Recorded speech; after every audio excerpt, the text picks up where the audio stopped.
So Donald Trump has now said that he wants the United States to take over the Gaza Strip and expel all the people there. This, in a way, is what I feared. This is the nightmare scenario that has been like kind of haunting me for even before October 7th. And it's something that gradually emerged for me over the years when I watched Israel do ever more terrible things. Really, even going back to Avigdor Lieberman when he became foreign minister in 2009. It's quaint now, but that was considered kind of a shocking event. I watched my community, I watched my people in the United States, and I began to notice something. There was no limit.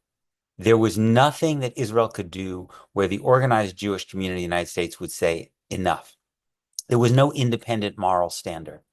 Israel would act, and then there would be a post hoc justification of explaining why actually this was totally legitimate and, in fact, quite praiseworthy, or at the very least, necessary. So people who had said in the organized American Jewish community for years, Israel really, really wants a Palestinian state. No, they really, really want one. The Palestinians won't accept one. When Netanyahu came back in 2009, you had Israeli governments that very frankly said, we passionately oppose a Palestinian state. We will never allow one to happen.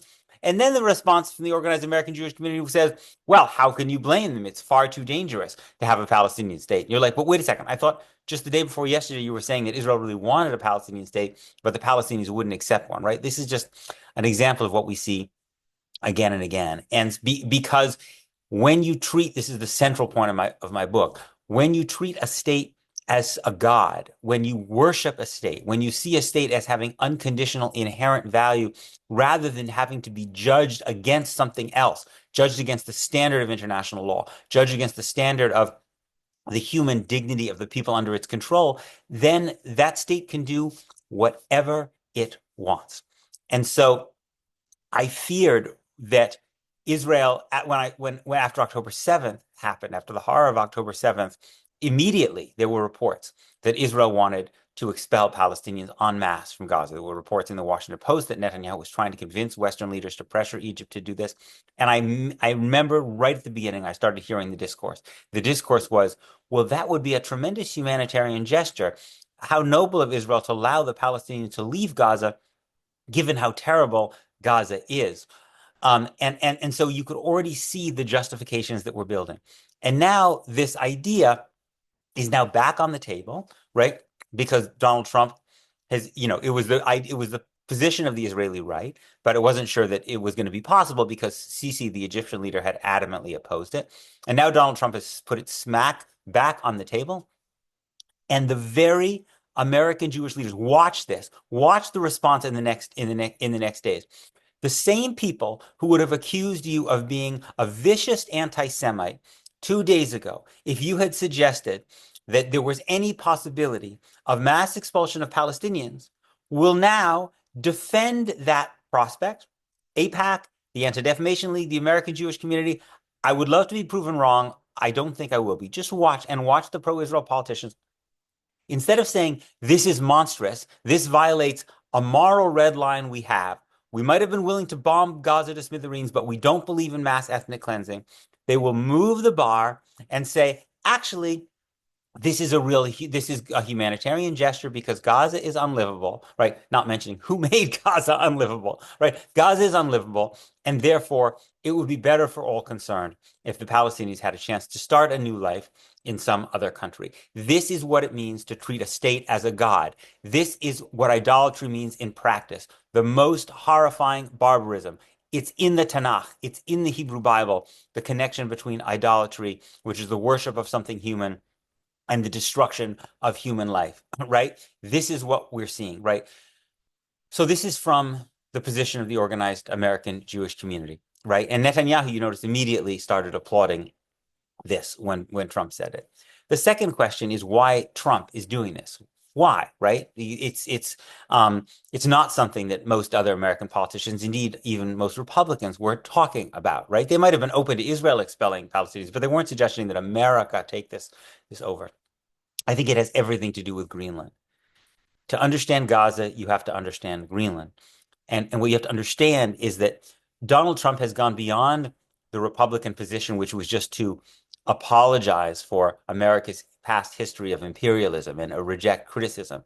He, he's such a passionate believer in that American imperialist project that he wants to revive it in its most naked form, right? Not just kind of neo-imperialism where America basically, tells other countries what to do, but actually where America actually physically takes control of the territory and the resources. This is the way he talks about Panama and Canada and Greenland. And now Gaza is part of this project, right? And so this is directly related to this ferocious attack on diversity, equity, inclusion, this massive backlash, right? The idea is we will crush anyone who challenges America's myths of 19th century and early 20th century conquest.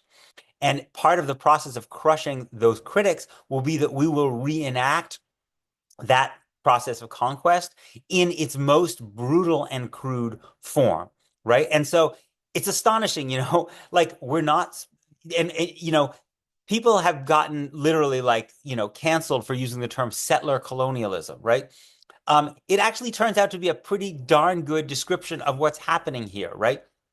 You're expelling the population, and it's just what's different is that Donald Trump seems to want to make sure that some of those settlers who will settle Gaza will be not just Israelis but maybe actually Americans, that America will get a share of the pie as you expel these people. And it's directly connected to the utter intolerance in Trump's Republican Party of any questioning of America's founding myths and the genocide and conquest that took place in America's founding, and the desire to have a kind of new form of 19th century American imperialism beyond America, in Canada, in Greenland, in Panama, now in Gaza, anywhere America could do it. This is the world without moral limits, the world with absolute disregard for the humanity of people who are not white and Christian or Judeo-Christian and Western. And this is the barbarism of our time.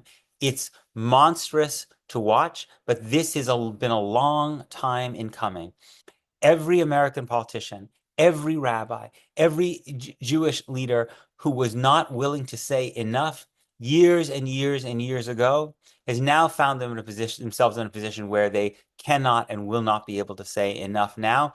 And because we have a mad king in Donald Trump, right?